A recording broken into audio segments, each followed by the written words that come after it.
Oke, Assalamualaikum warahmatullahi wabarakatuh. Sesuai perjanjian Ibu ya, kemarin Ibu pengen bikin video semua materi tentang akuntansi yang belum ada videonya. Kenapa? Ibu pengen kalian bisa ngulang-ulang materi yang sudah kita bahas gitu. Jadi di rumah diharapkan kalian bisa lagi ngulang kalau kalian tiba-tiba kelupaan gitu ya dengan materi. Oke? Ibu akan sekarang bahas tentang jurnal penyesuaian jurnal umum karena kemarin jurnal umumnya sebenarnya sudah kita bahas di Zoom meeting-nya pertama kali kita bertemu di tatap layar. Nah, Ibu akan bahas ini kembali gitu untuk mengingatkan kalian dan untuk agar bisa kalian ulang-ulangi lagi materinya. Oke, kita akan membahas tentang jurnal umum yang kemarin sebetulnya sudah kita bahas, tapi kita bahas lagi gitu ya. Jadi kalau kalian mau bikin jurnal umum, yang pertama harus kalian ingat adalah posisi dari si jurnal umum itu. Jadi posisi dari setiap akunnya, yang ini ya yang harus diingat. Nah, yang ini ya. Ini modul ekonomi yang sudah Ibu share di GCR. Jadi ini juga sebenarnya sama transaksi yang ini, cuman biar lebih mudah Ibu pakainya yang ini ya. Jadi yang perlu kalian ingat adalah ininya. Akun itu ada harta utang modal pendapatan beban dan bertambah lalu berkurang. Jadi ingatnya HUMPB DKKKKD gitu ya. Coba kita ini simpan saja. Kita simpan untuk mengingatkan kembali gitu ya posisinya. Nah ini ya, ini HUMPB DKKKD. Oke, nah ini kita simpan. Kita akan bahas yang ini ya. Ini kita untuk simpanan saja. Untuk simpanan saja. Untuk mengingatkan saja. Kecil saja. Masuk ya. Coba dulu nih. Itu ya. Jadi kita ngomongnya seperti ini. Ini diperbesar. Oke. Kita akan langsung memasukkan untuk akun-akun apa saja. Masih ingat ya akun-akunnya ya, harus ingat kalau itu ya. Nah, mungkin harus diingat dipahami juga. Oke, kita itu.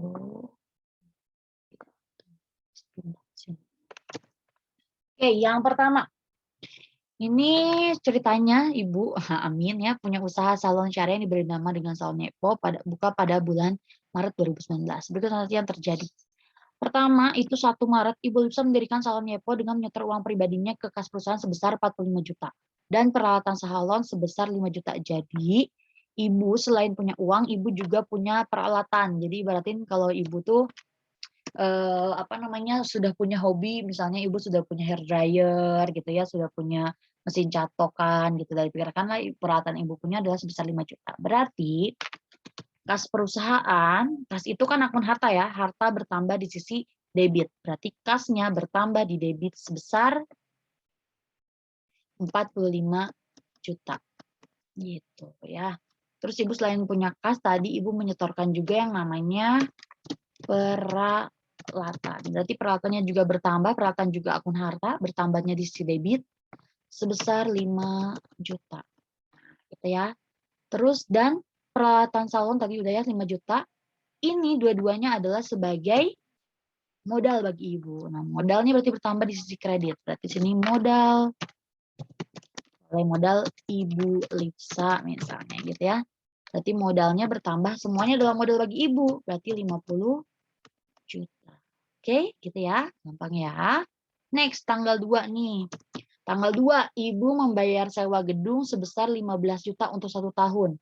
Berarti kalau Ibu bayar sewa, boleh Ibu nganggapnya sebagai ini ya, sewa dibayar di muka. Gitu, sebagai harta. Jadi kalau sewa dibayar di muka sebenarnya adalah kita sudah bayar sewa, tapi sewa itu belum digunakan. Berarti orang yang menyewakan itu punya utang sama kita. Makanya kita punya piutang. Piutang itu akun harta. Boleh sudut pandang ini atau kalau kalian mau juga boleh nyatetnya sebagai beban sewa. Itu boleh-boleh juga ya. Boleh dua-duanya. Kalau beban sewa berarti sudut pandangnya kita sudah bayar dan nanti juga digunain. Kalau sudah digunakan, sudah dipakai, sudah habis, itu berubah menjadi beban. Gitu ya. Silakan boleh kalian mau menggunakan sewa di muka atau sebagai beban sewa. Semuanya boleh. Gitu ya. Ini sewa di muka aja kalau Ibu. Karena kita bayar sewa berarti pakai duit. Makanya kasnya berkurang. Kas itu kan akun harta ya. Berkurang di sisi kredit. Gitu. Berarti sewa dibayar di mukanya. Oke, ini pencet kayaknya nih. Ya. sewa dibayar di mukanya bertambah sebesar 15 juta dan uang kas ibu juga berkurang sebesar 15 juta. Oke, gitu ya. Jadi kalau jurnal umum itu harus kudu balance. Jadi kalau misalnya kalian nyatet di debit harus sama dengan catatan yang di kredit. Begitu pula sebalik. Oke, selanjutnya tanggal 4 nih, tanggal 4 Maret ibu menambah kas perusahaan dengan meminjam uang ke Bank Mandiri Syariah sebesar 25 juta. Berarti ibu nambah uang ya. Berarti kas ibu bertambah dong. Kas ya, kas perusahaannya bertambah sebesar 25 juta. Nah, di sisi lain ibu punya hutang ya, utang kepada bank. Utangnya bertambah berarti ya. Nah, utangnya bertambah di sisi kredit, utang bank bertambah di kredit sebesar 25 juta juga. Nah, next, tanggal 6-nya nih. Tanggal 6, ibu membeli perlengkapan sebesar 7 juta, baru dibayarnya 5 juta. Oke, berarti ibu beli perlengkapan, berarti perlengkapan ibu bertambah dong ya. Perlengkapan itu akun harta, gitu ya. Akun harta bertambah di debit, perlengkapan ibu bertambah di debit dong, sebesar 7 juta. Dan baru dibayarnya itu 5 juta, berarti kasnya berkurang di kredit itu baru 5 juta. Ya, sisanya apa dong? Sisanya ibu punya utang, betul tidak?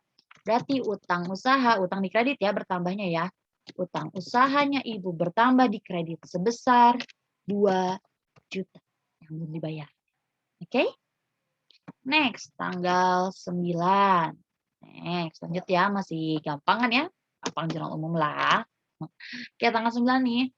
Ibu Lipsa ini mengambil uang pribadi untuk keperluan uang kas perusahaan untuk keperluan pribadi yaitu jalan-jalan liburan keluarga. Wes, ibu sukanya liburan sambil jalan-jalan tapi teboga duitnya jadi nginjem kas-kas perusahaan. Kayak gitu ya. Berarti ada akun yang ciri khas dari modal berkurang yang disebut dengan prive atau pengambilan pribadi. Berarti prive itu bertambah. Prive ini kan akunnya modal tapi dia negatif terhadap modal ya, ngurangin modal kan ya. Maka dia bertambahnya justru ada di debit. Drive-nya bertambah sebesar berapa nih? 5 juta gitu ya. Lalu berarti kita ngambil kas perusahaan, berarti kas perusahaannya itu berkurang di kredit, di akun harta, berarti berkurang di kredit sebesar 5 juta juga. Oke. Masih gampang ya. Gampang lah kalau jurnal umum tuh gampang banget. Amin. Oke, tanggal 5 lanjut nih, tanggal 12. Ibu beli peralatan toko senilai 20 juta secara kredit. Oke, berarti beli peralatan, berarti peralatan otomatis tambah. Secara kredit berarti kita punya utang usaha. Ya, utang usaha sebesar 20 juta. Karena secara kredit berarti semuanya hutang gitu ya. Oke. Next, tanggal 15. 15 Maret menerima pendapatan jasa sebesar ini jadi customer baru. Berarti ya udah nerima kas dong ya kalau nerima pendapatan. Berarti kasnya bertambah sebesar 500.000 dan pendapatan jasa bertambah di kredit ya. Tuh. Oke, ingat yang HUMPB. Pendapatan jasa bertambah di kredit juga sebesar 500.000. Next, tanggal 17. 17 Maret Ibu membayar sebagian hutang Toko Bintang Timur sebesar 5 juta untuk punya tanggal 12. Nih, tanggal 12 kan kita punya utang ya 20 juta.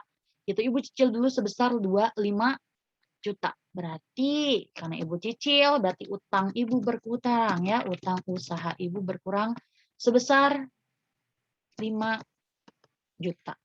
Gitu. Kalau kita bayar utang berarti kan kita pakai uang ya, berarti namanya adalah kas perusahaan. Berarti kas perusahaan juga berkurang sebesar 5 juta. Oke, tanggal 20. Ibu juga melunasi utang di tanggal 6 Maret. Ibu teresep boga hutang. Misalnya. Amin ya. Padahal banyak cicilan. Enggak juga sih, enggak banyak. Amin, tapi banyak sih kata ibu. Masih ibu tanya sama ibu lah. Yang tanggal 6 nih. Tanggal 6 ibu bayar utang berarti 2 juta ya. Ibu bayar melunasi kan. Bakal melunasi berarti semuanya ibu bayar. Berarti utang ibu sama dengan rasio sebelumnya. Utang ibu berkurang. Langsung berkurang berarti 2 juta tadi ya. Dan kasnya berkurang juga di kredit 2 juta. Oke, next. Tanggal 23 Maret. 23 Maret, Ibu melakukan jasa rias pengantin sebesar 15 juta dengan uang mutangnya 5 juta dan sisanya kemudian. Jadi nerima duluan ibunya ya. Berarti Ibu nerima kasnya bertambah dong ya. Kasnya bertambah sebesar 5 juta. Nah, si dia masih utang sama Ibu. Berarti kita punya piutang usaha sebesar berapa? 10 juta ya. Ya, karena dia baru bayarnya 5 juta. Baru bayar 5 juta, padahal harusnya semuanya sudah menjadi pendapatan bagi Ibu ya. Pendapatan jasa itu sebesar ditambah di kredit ya, pendapatan 15 juta. Oke, paham ya sampai situ ya? Gampang banget. Tanggal 25 nih, tanggal 25 sudah waktunya Ibu membayar gaji pegawai. Berarti beban Ibu bertambah ya, beban gaji tuh, bebannya itu bertambah di debit. Beban gaji berarti bertambah di debit sebesar 4 juta. Gitu. Bayarnya pakai apa? Duit. Berarti kas Ibu berkurang di kredit sebesar 4 juta. Oke, paham ya? Gampang. Tanggal 27 Maret perlengkapan sekolah yang sudah terpakai. Nah, berarti perlengkapannya habis ya. Kalau sudah habis, sudah berkurang, sudah hilang, sudah tidak ada, sudah dibuang, berarti itu berubah menjadi beban. Makanya ada beban perlengkapan. Beban perlengkapannya bertambah sebesar 2 juta. Ya. Tapi lawannya kita nggak ngeluarin uang ya. Kita nggak ngeluarin uang, yang ada adalah perlengkapannya berkurang ya, perlengkapannya kan dibuang, berarti perlengkapan berkurang di kredit ya, akun harta berkurang di kredit juga sebesar 2 juta. Paham ya? Insya Allah. Selanjutnya tanggal 29 ini sudah mulai kita bayar listrik tagihan gitu ya. Kita bayar tagihan tunai listrik 300 dan tagihan tunai PDAM. Kalau ini berarti karena di sini sudah jelas bebannya ada 2 macam, kita bikin dua-duanya ya. Beban listrik berarti. Yang kedua adalah beban air. Kalau misalnya ada satu aja gimana, Bu?